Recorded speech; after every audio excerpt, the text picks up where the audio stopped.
le Bitcoin vient de dépasser, fracasser la barre de 50 000.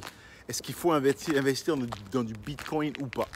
Dans cette vidéo, je vais vous dire pourquoi moi je n'investis pas en bourse, pourquoi je ne devrais pas investir en bourse, surtout lorsqu'il s'agit du Bitcoin. C'est parti.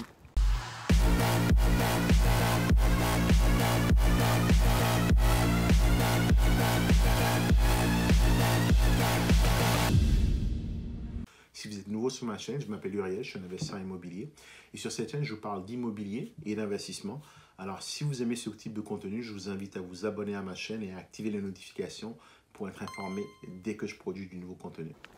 Déjà, ce qu'il faut comprendre, c'est que le Bitcoin, c'est excessivement spéculatif ces temps-ci. Ça reste intéressant parce qu'il y a une technologie derrière qui s'appelle le blockchain qui est vraiment intéressante. Je pense qu'on a un gros problème aujourd'hui, c'est que pour investir, il faut forcément passer par des... Tout ce qui est argent, aujourd'hui, il faut forcément passer par des institutions bancaires qui ont un peu finalement le monopole, par lesquelles il faut absolument passer. Elles vous chargent des frais, il y a peu de transparence sur comment l'argent est géré. Puis, on sait qu'elles créent souvent des grosses bulles. C'est ce qui s'est passé dans les années précédentes. Donc, le concept du blockchain qui a pour but de décentraliser un peu l'autorité qui contrôle l'argent est quelque chose de très intéressant. Par contre, là où c'est un peu moins intéressant par rapport au Bitcoin, c'est que c'est excessivement volatile. Et les gens le voient comme étant une monnaie qui pourrait possiblement venir remplacer les monnaies régulières. Mais je pense que c'est une grosse erreur pour la raison suivante. Pour que le Bitcoin devienne une monnaie, il faudrait que les grosses institutions, les gros joueurs commencent par trader en Bitcoin. Donc, quand je parle des gros joueurs, je parle vraiment de ceux qui ont des gros montants, donc les BlackRock de ce monde. Et c'est des fonds qui ont pour principe de n'investir que sur des monnaies qui sont stables, qui ne fluctuent pas de façon exagérée comme le fait le Bitcoin. À l'instant où je vous parle, la semaine dernière, le Bitcoin était autour de 50 000. Là, ça a baissé à 40 000 et ça continue à baisser. Je ne dis pas que c'est une mauvaise chose. J'en ai acheté, by the way, puis je vous expliquerai exactement pourquoi. Mais je pense qu'on n'est pas encore rendu à un stade où est-ce qu'il y a une confiance dans le système monétaire, dans la monnaie, qui est le Bitcoin, pour que ça puisse devenir une monnaie qui est solide. Donc, est-ce que ça a un avenir? Sans doute. Il y a des choses on est dans un monde qui est perpétuellement en train de changer. Mais est-ce que c'est pour demain? Je ne pense pas. Donc, pourquoi je n'investis pas en bourse? Parce que, moi, je pense qu'il faut investir dans ce qu'on maîtrise. Je ne maîtrise pas la bourse et je pense que je vois beaucoup de gens qui se lancent un peu dans la bourse de façon un peu hasardeuse parce qu'ils décident d'investir dans un marqueur ou dans un stock parce qu'on leur a conseillé de le faire ou parce que c'est trendy ou parce que c'est à la mode. Je pense que la bourse, c'est quelque chose de très sérieux, ça prend une expertise. Puis je n'investis pas ou je ne fais pas quelque chose si je n'ai pas l'expertise. Quand je n'ai pas l'expertise de quelque chose, je vais me former, je vais chercher la formation et ensuite j'investis là-dedans. Et aujourd'hui, j'estime que je n'ai pas assez de connaissances. Donc moi, j'investis en bourse, mais à travers un gestionnaire de portefeuille qui me donne de très bons rendements. Mais derrière, c'est son expertise. Ça me coûte de l'argent, oui, mais au moins, c'est comme ça que je m'assure de ne pas faire d'erreur. Ce week-end, j'ai voulu m'amuser un peu. Je suis allé sur mon application Wealthsimple. J'ai acheté un peu de bitcoins en me disant je vais voir ce que ça donne, je suivi la vague. Guess what? Je l'ai acheté à 50 000. Aujourd'hui, c'est en train de baisser. On est rendu à 40 000. Et comme je vous dis, ça va continuer à baisser parce que c'est vraiment une bulle spéculative. Donc, la bourse, c'est pas forcément une mauvaise chose. Mais si c'est quelque chose que vous ne maîtrisez pas, je vous déconseille fortement de le faire. Et moi, mon véhicule d'investissement préféré, c'est l'immobilier pour la raison suivante. L'immobilier, c'est quelque chose d'abord de tangible. La bourse, ça l'est un peu moins. Oui, la bourse, c'est une action qui représente finalement une compagnie qui, elle, est tangible. Mais je peux toucher un bâtiment que j'achète. Et j'achète des bâtiments qui ne sont pas forcément à côté de chez moi, mais je peux les toucher. Et ça, pour moi, ça fait une grosse différence. L'autre élément aussi, c'est que j'ai le contrôle. Quand j'investis en immobilier, j'achète des actifs que je peux contrôler. Je peux décider de leur valeur. Je peux augmenter leur valeur. Je peux décider de faire les travaux ou pas décider de ne pas faire les travaux. Quand vous achetez une action d'une compagnie, vous avez zéro contrôle sur la compagnie. Donc, si demain, la compagnie décide de virer tous ses employés ou de se lancer dans une nouvelle division qui est peu rentable, vous avez zéro mot à dire, vous avez zéro contrôle. Et pour moi, c'est ce que je n'aime pas dans la bourse. C'est le fait qu'on n'ait pas le contrôle. Deuxièmement, pourquoi j'investis plutôt en immobilier? et non en bourse, c'est parce que l'immobilier, c'est quelque chose de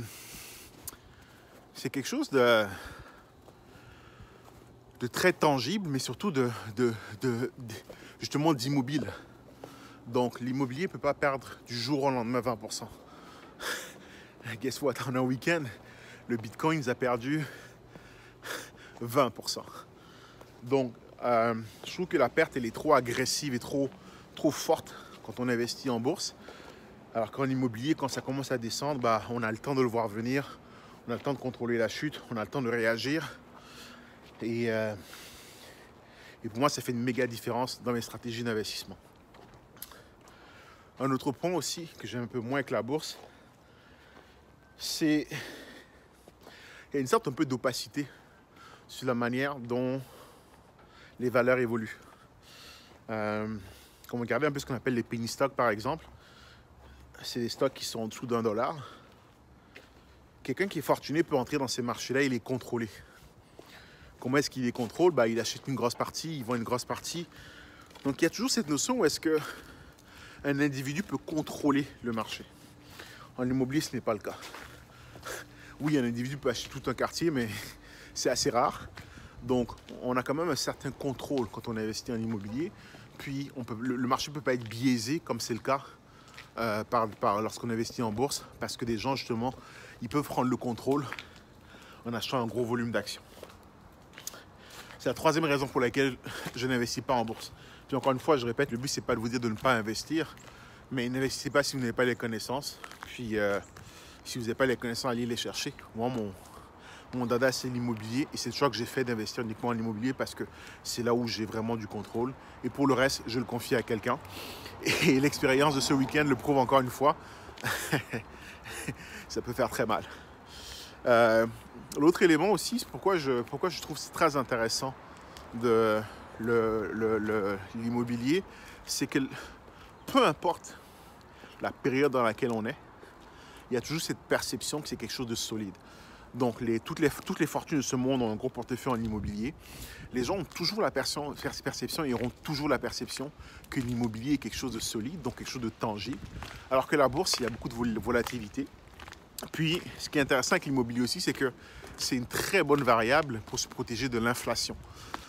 Quand la valeur de l'argent baisse, donc quand la valeur de l'argent ou des actifs boursiers baisse, bah, l'immobilier, lui, il peut baisser et monter, mais il a tendance à se maintenir. Donc, c'est pour ça que je suis très enclin à investir en immobilier et non en bourse. Puis, ce que j'aime souvent donner comme exemple, c'est que les gens disent « Oui, mais ça monte, ça descend. » C'est vrai, ça monte et ça descend, mais regardez un peu historiquement. Quand on prend par exemple l'île de New York, en 2000, une maison valait à peu près 400 000.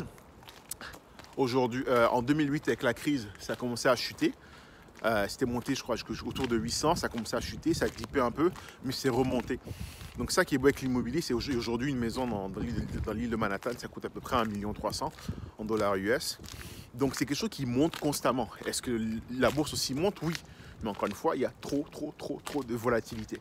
Pareil, quand on regarde les maisons sur l'île à San Francisco, à peu près la même chose, 400 000, aujourd'hui 1,2 million, 1,3 million, parce que justement, il y a une limitation géographique à San Francisco de par les falaises, de par l'océan, qui fait que le volume de biens disponibles est limité. Et ça, c'est super important, parce que être dans un marché où est-ce qu'il y a un volume qui est limité, ça assure une certaine valeur aux biens. Quand par exemple, moi j'investis beaucoup à Montréal, puis aussi dans d'autres villes au Québec, mais à Montréal, on est sur une île, donc il y a un facteur limitant qui est la superficie disponible, qui fait qu'on n'aura jamais plus qu'un certain nombre de biens. En bourse, du jour au lendemain, Tesla peut décider de multiplier par 4 le volume d'actions disponibles dans le marché. C'est d'ailleurs ce qu'ils ont fait, je pense. C'est d'ailleurs ce qu'ils ont fait récemment. Donc, du jour au lendemain, quelqu'un peut émettre des nouvelles actions et donc augmenter fortement le volume d'actions disponibles sur le marché. Et ça, pour moi, c'est un facteur qui est très dangereux parce que c'est une sorte de dévaluation qui ne dit pas son nom. Et donc, ce que vous avez... Normalement, il y a un facteur multiplicateur qui est mis en place qui fait que finalement, vous ne perdez pas la valeur. Mais en gros, c'est que une compagnie est quand même capable du jour au lendemain de fortement augmenter la valeur de le nombre d'actions qui sont en circulation. Et du mal d'une autre, pour moi, ça c'est de la dévaluation, raison pour laquelle la bourse m'intéresse un peu moins. La dernière raison pour laquelle moi j'ai une préférence pour l'immobilier aussi, c'est parce que on deal directement avec des humains. Puis il y a quelque chose pour moi de trippant à avoir une relation directement avec des humains et non à être derrière un écran d'ordinateur, à appuyer sur des boutons et acheter des actions. Euh, oui, vous me direz que derrière les actions, il y a des compagnies, il y a des humains, mais je trouve que le fait d'être en relation directement, que ce soit avec son gestionnaire d'immeuble ou directement avec ses locataires ou directement avec les instances qui gèrent le logement, il y a quelque chose de beaucoup plus, à mon avis, gratifiant et de beaucoup plus touchant dans la vie directe dans la vie de tous les jours des gens que d'acheter des actions. Donc moi, personnellement, je trouve ça fortement intéressant de pouvoir contribuer tous les jours à la vie de quelqu'un versus d'acheter des actions que je ne contrôle pas du tout et pas savoir ce qui se passe. Donc moi, pour moi, c'est la raison particulière pour laquelle je n'investis pas directement en bourse et pour laquelle je recommande fortement d'investir plutôt en immobilier. Et donc la leçon du jour, c'est de dire, si vous souhaitez vraiment investir en bourse et que vous n'y connaissez pas, passez par un gestionnaire de fonds ou sinon éduquez-vous, allez chercher l'expérience, allez chercher la connaissance, parce que si vous faites comme moi ce week-end et que vous achetez du Bitcoin sans savoir ce que c'est, sans forcément maîtriser les flux, derrière vous risquez de perdre de l'argent comme c'est mon cas ce week-end. Donc, petite leçon du jour, la bourse, ça peut être très intéressant si vous maîtrisez ce que vous faites. J'ai un très bon ami à moi qui maîtrise ça, il fait ça day in, day out. Il fait beaucoup d'argent avec. Mais le conseil que je donne, c'est allez vous former, allez vous éduquer. C'est comme tout dans la vie, allez vous former, soyez prêts avant de passer à l'action parce que sinon, vous pouvez faire des erreurs qui vont vous coûter beaucoup d'argent. Salut!